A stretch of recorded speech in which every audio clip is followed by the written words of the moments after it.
label. You say you feel better after leaving it. First off, I'll remind everybody who was you signed to? I was signed with Atlantic. All right, bet. Yep. Well, and a lot of people love signing to Atlantic Records because it's always some good that come with it. But you feel better after leaving. Yeah. Why is that the case? Because I ain't gonna lie. I came before I even signed the deal, I was original. So I didn't think fucking with them, they was gonna try to change me. Oh. Try to get motherfuckers to write my music. Dress this type of way. And dude, I ain't gonna lie, I wasn't a fan of that, bro. Damn. Like it's some good people. It's some good people on that on their team, on their side, but hell no. Once I start seeing right, I already had to change from L Hitler to L Hitta. So anything else after that, it was some other shit, and I wasn't with it. So yeah.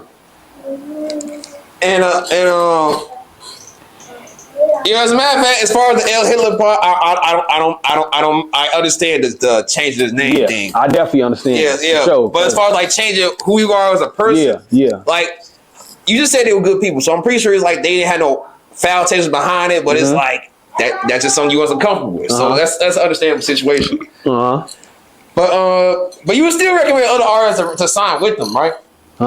Great. All right, bet. Just to make that part clear. So, hey, definitely. He's not dissing Atlantic Records. No, definitely not. For shit show. But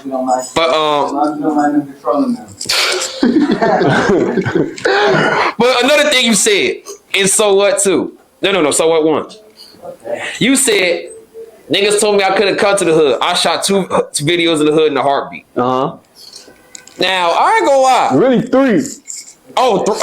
Three videos. Really 3, but I just. Okay, fuck it, 2, all right. Just leave it at that. Okay, but here's the thing though. Like, you just said you left the hood. And then you talk about you coming back to the hood, that nigga tell you can't come. Why would you go back if you didn't even want to be there anyway? Nah, I ain't gonna lie. So like at the end of the day, like when a motherfucker told me I can come back to the hood, how the fuck a motherfucker gonna tell me where I can come to where I'm from? So when all that shit was going on, I'm like, shit, fuck it. I did. And even in those videos, like you still had people in the back support. That's from the hood, right? So that was just me just letting the motherfucker know, like I still can move. How y'all say I can't move? So yeah, but and it's like you wasn't on trolling shit, like you wasn't on no over tough and cocky shit, but it's just like. As someone who's rising to the top and it's only going to get better from here, like at least nowadays they're really stressing it. People don't want you to fall into the trap of going back, you know. So it's like not to saying that you can't go back, and I'm not trying to tell you not to go back, but it's like that's not something you're going to keep doing, right? Like keep going back just to show niggas you can't. All right, for shit show, yeah. Yeah. But as far as the music and everything, what would you say is your favorite song that you done made for yourself? You know? Shit, honestly, my favorite. Oh yeah, I got a lot of songs. I got so much. I done at least got like 300, 400 songs unreleased. So I got a lot of shit that's good too. But I gotta say, oh yeah, shit show. Now, what's your favorite feature song that you did? Like, as in, like the person you worked with that made the song better.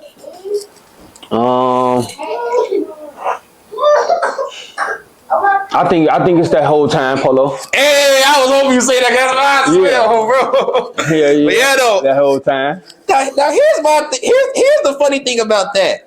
Like talking to you in real life and seeing you in your songs, and talking to Polo in real life and seeing him in his songs. That's like an awkward but good combination at the same time, because you are energetic and this nigga just nonchalant. Like the way he carries himself is like he just left a funeral yesterday and today. And it's like, bruh, come on, where your energy at? And then he get the rapping, it's a whole different story. But the point is, like, that song, y'all personalities is different.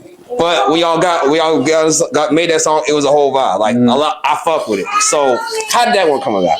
I was in LA and I had some shit going on with my label, and my manager Bo, he like, man, Joe, Polo reached out to me. Matter of fact, Polo had already reached out for me when I was here. Cause I already sent him a track. He had so many tracks, so we already was, you feel me, politicking. But when I went out there, he like, shit, get with me. I got with him. Shit, slid to his crib. We played basketball in his yard and shit. And shit, he like, man, just slide to the studio with me later on. And shit, I slid on him, man. That we went. We made that. We made the hit. For sure, show. Yeah. And as far as that song, I can say that song displayed both y'all lyricism very well too. Like y'all, like you were lyrical artist, and so was he. But you said you played basketball with folks, right? Yeah.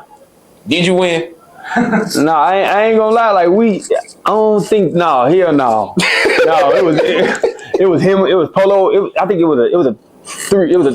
was Polo and his little brother and somebody else against me, Bo, and somebody else. I think it was a 3-on-3. Okay. Yeah, nah, we ain't win. All right, man. Yeah, we ain't win.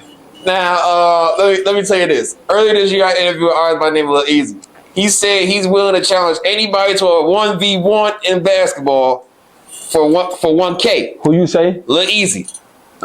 He said if you someone that he only doing it with rappers though. So if you're confident in your hooping skills, would you compete against this nigga for 1K? Hell yeah. Hey, Lil Easy, I got a challenge for you, man. L said, hey, shoot the one and put 1K on that bitch. Hell yeah, I'll play him for a little G. Yeah, this nigga was saying G Herb will suck and shit and hooping, and he talking about like, he's just the best out of all of them. Like, all right, have y'all seen him hoop? I ain't gonna lie. I have not seen a video of this nigga hooping, but he's tall enough to meet the requirements of an NBA player, so I can believe him. Right.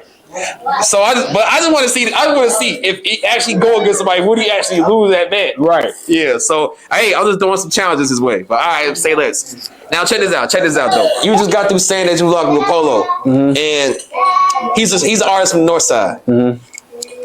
Another artist that I noticed that you locked in with on the North Side before he passed was Duke Acapella.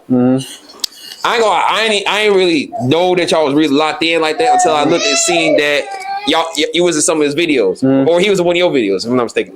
Wait, no, you did a book bag remix and he was in your video, right? He was in a book bag. Yep. I bet. So that's what it was. That's what it was.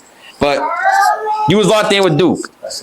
I ain't even know that. So how did that come about? Chicago Wave, what's your message to the youth? It's a million things I could say to them, but if there's one thing that they need to know that I feel like they should know, I'm here for them.